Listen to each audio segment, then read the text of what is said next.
This one just was so fascinating. I mean, I just love the idea that here's a guy who, does this amazing performance art and does this caper and is kind of does this anarchistic work of art that is illegal and dangerous, but it doesn't hurt anybody. And it just was something that I thought was of a different time. You don't really see stuff like that anymore. And I also thought that it was almost like a fable.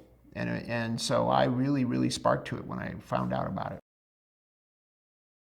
He saw the two towers and he literally drew a pencil line between the two towers and said, I've got to put a wire between those towers. I got to walk. It's like, in his mind, he believes that those towers were built for him to create this performance, just like he felt that Notre Dame was for him, Notre Dame was for him. And what's amazing about Philippe and why I think his story is unique, but yet it's a universal story, is that that's what happens to all artists. When you ask an artist, why did you do this? Why did you paint this painting? Why did you make this movie? Why did you write this music? There's never any answer for it. Just something I have to do. And anyone who creates any type of art, and we all do, so we all have our own artistic expression, will identify with that thing that was inside Philippe where he had to do this no matter what. I was very thrilled when he agreed to do the part, because he has that sort of gravitas that the real Papa Rudy had. I mean, the real Papa Rudy I've obviously never met him because he died way before I started even this project. But what I've read and what people have told me about him is he was a force. He had gravitas as a performer. He ran his troupe. Some say with an iron fist. So Sir Ben brings that to part. He is a force of nature when it comes to performing and comes to acting.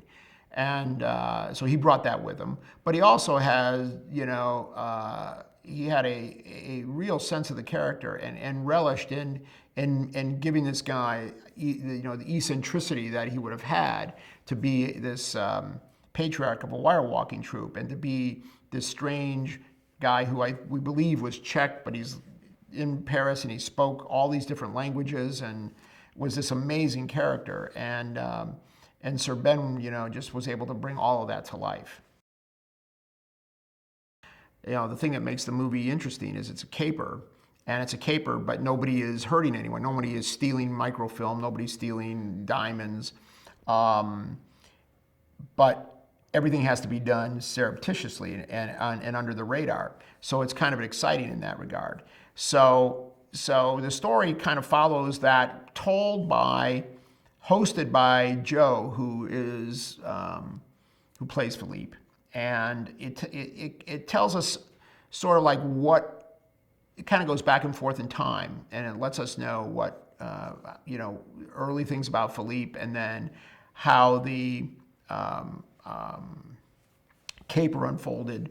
And the thing that separates our movie from any other telling of this story is we present the actual walk itself, which is actually really a very emotional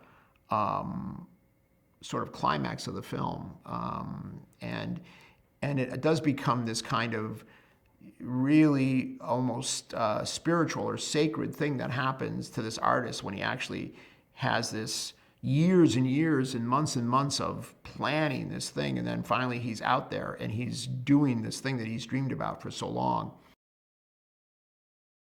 Everything starts with the story, and the story lends itself to being presented in 3D for obvious reasons. We're going to be up on the wire. Technology has evolved to a place where, the actual process of 3D that we use nowadays has been around for almost 50, 60 years. What makes it work is digital cinema, because both in the recording of the image, which can then be broken apart, and the offset can be put on, the parallax can be put on. But also, more importantly, it's presented in the theater digitally. And what that allows is it allows the image to be rock solid. It doesn't move because digital projectors don't have any moving parts. So the problem that made people not like 3D back in the old days was because they were trying to sync up two projectors and the film was moving through the two gates because they were mechanical machines and they could never be rock solid images. So now we have this ability to make the images completely rock solid, which allows 3D to work.